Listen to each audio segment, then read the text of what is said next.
안녕하세요. 저는 올해 54세 남자이며 오래 다니던 직장을 그만두고 한적한 시골 마을에서 이장으로 살아가고 있습니다. 한적한 시골이긴 하지만 워낙에 대도시랑 거리가 가까워서 살아가는데 전혀 불편함은 없습니다. 저는 대도시에서 15년 정도 직장 생활을 했습니다. 사랑하는 여자를 만나서 결혼도 했지만 그녀는 오랜 암 투병으로 세상을 떠나갔죠. 제 아내는 위암이었습니다. 위에 커다란 암덩어리가 있다는 말을 들었을 때 세상이 무너지는 것만 같았고, 그런 그녀를 어떻게든 살려보겠다고 노력했지만 결국에는 세상을 떠나갔습니다.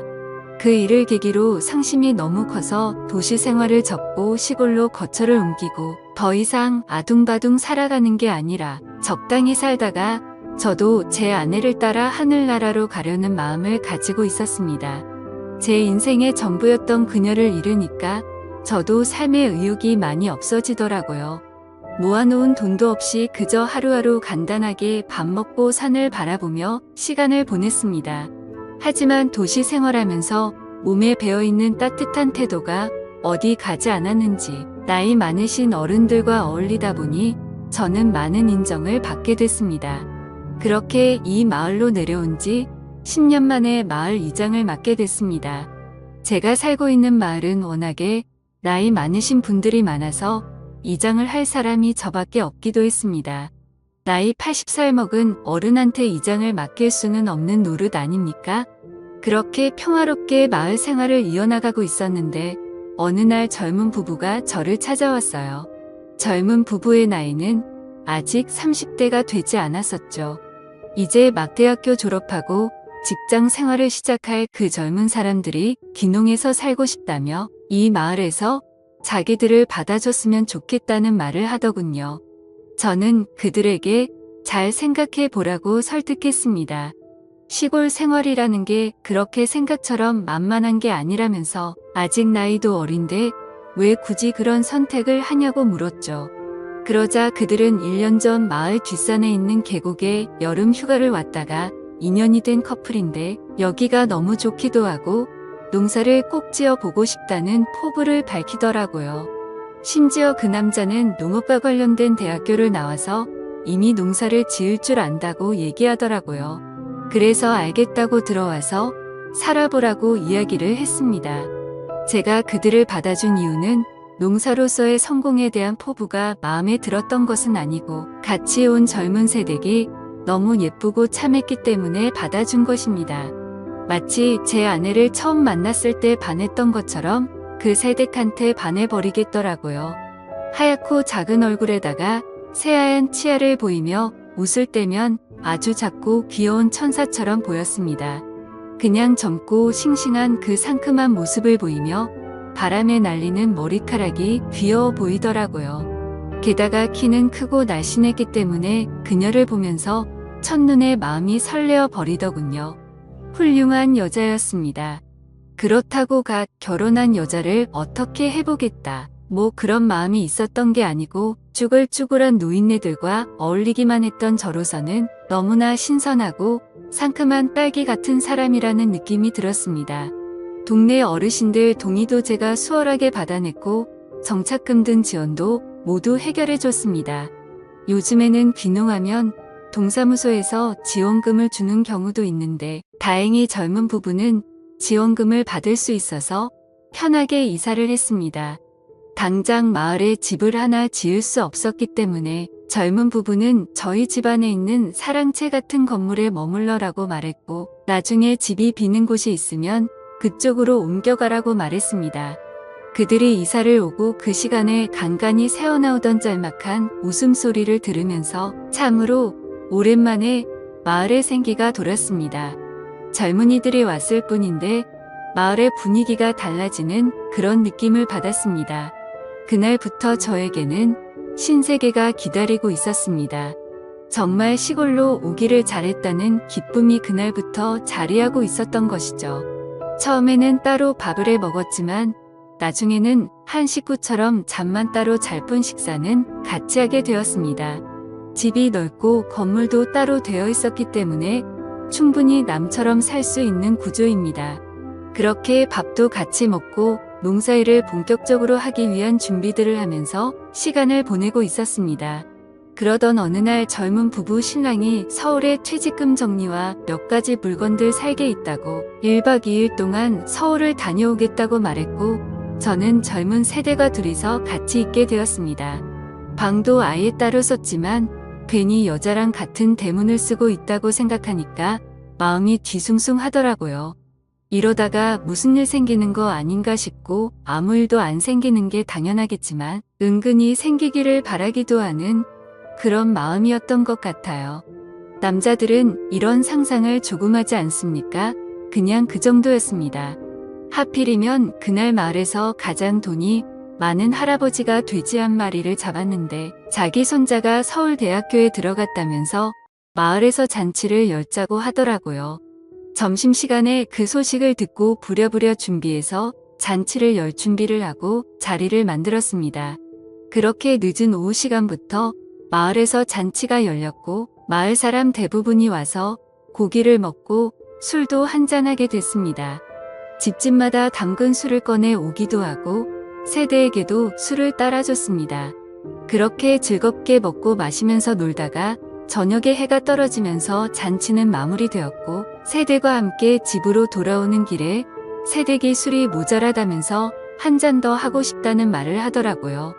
집에 술 사둔 게 있으니까 한 잔 더 하겠냐고 물었고 그녀는 좋다고 하더군요. 그렇게 그녀와 함께 2차로 술을 마시기 시작했는데 술 기운이 돈 세대기 저에게 이런 말을 했어요. 혼자 사시면 너무 외로우실 텐데 재혼이라도 하는 게 어떠냐고 말이죠. 저는 그 말에 웃음으로 답을 했어요. 그러고는 제 아내와 관련된 이야기를 해줬습니다. 제 이야기를 들은 그녀는 갑자기 눈시울을 적시는 겁니다. 정말 아내분을 많이 사랑하셨다면서 울고 있는 그녀에게 어찌할 줄 몰라서 당황해하고 있는데 술을 한 잔 더 마시더니 이제는 대놓고 울음을 팍 쏟으면서 저희들에게 잘해주시고 감사했지만 혼자서 애쓰시는 모습이 정말 마음이 아프다면서 눈물을 흘리더라고요. 이거 어떻게 해야 할지 모르겠더군요. 아마도 그녀의 술버릇이 우는 게 아닌가 싶습니다. 별것도 아닌데 저렇게 눈물을 흘리는 게 좀 이상하다는 생각이 들었습니다.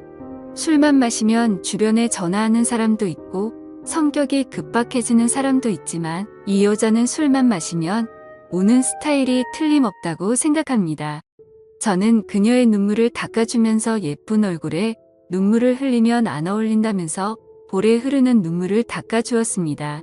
그녀를 만지는데 정말 살결이 부드럽더라고요. 마치 갓 만든 찹쌀떡 같은 느낌이라고나 할까요? 눈물이 그렁그렁한 눈으로 저를 바라보더군요. 갑자기 이게 무슨 분위기인가 싶어서 가만히 있었는데 그때 새댁에 전화기가 울리기 시작했습니다. 그녀는 저에게 조용히 해달라는 신호를 보내고는 전화를 받아서 이제 자려고 누웠다는 말을 하더라고요. 전화 온 사람은 신랑이었는데 거짓말을 한 겁니다. 신랑한테 지금까지 아저씨랑 술 마시고 있다고 할 수는 없을 테니까요. 전화를 끊고 잠시 어색한 분위기를 새댁이 한마디로 전환시켰답니다. 아저씨 한 잔 더 주세요 하며 씩 웃는데 정말 심장이 마구 뛰더군요. 계속 이 자리에서 함께하고 싶다는 느낌을 주는데 뭔가 참 묘한 기분이 들었습니다.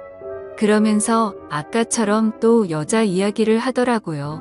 아저씨는 여자 생각 안 나냐고 외로울 때는 어떻게 하냐고 말하더라고요.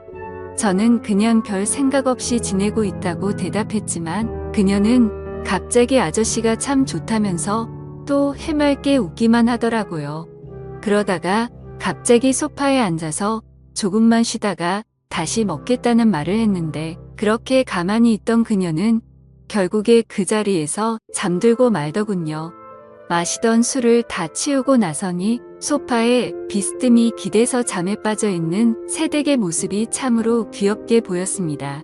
그녀의 새하얀 얼굴에 파묻히고 싶다는 마음은 굴뚝 같았지만 그래도 저를 믿고 의지하고 있는 두 사람에게 그래서는 안 된다는 강한 이성이 저를 억눌러주고 있었습니다.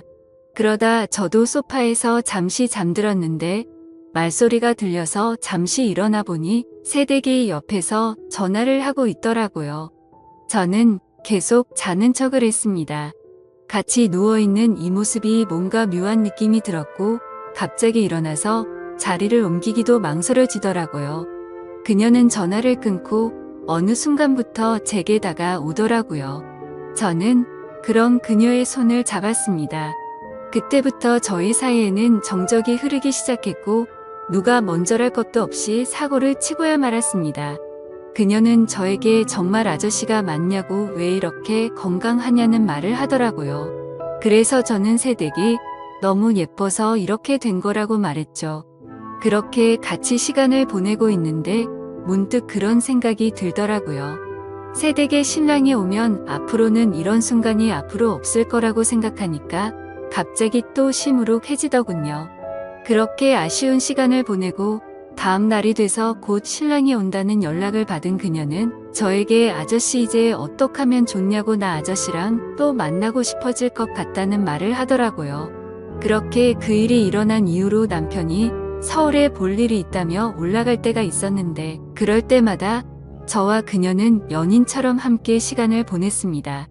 그리고 그로부터 1년 후 신랑이 집안에 문제가 생겨서 서울로 올라가야 한다는 말을 했고 저는 그 부부에게 작별 인사를 할 수밖에 없었네요.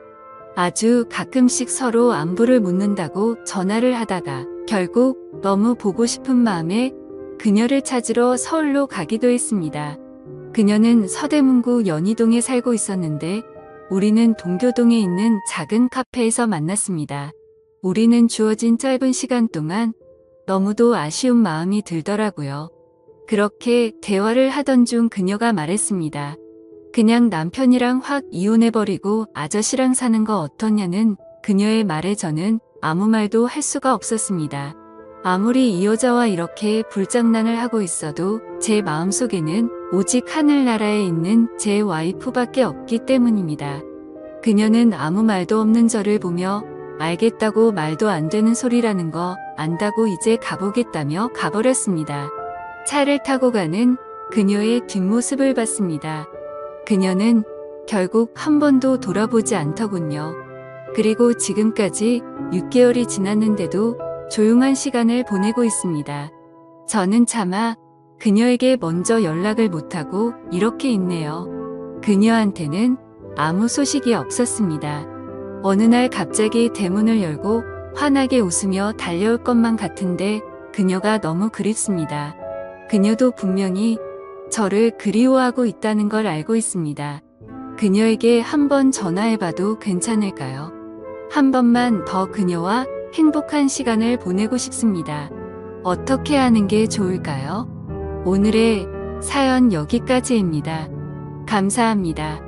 구독과 좋아요, 알림 설정 부탁드립니다.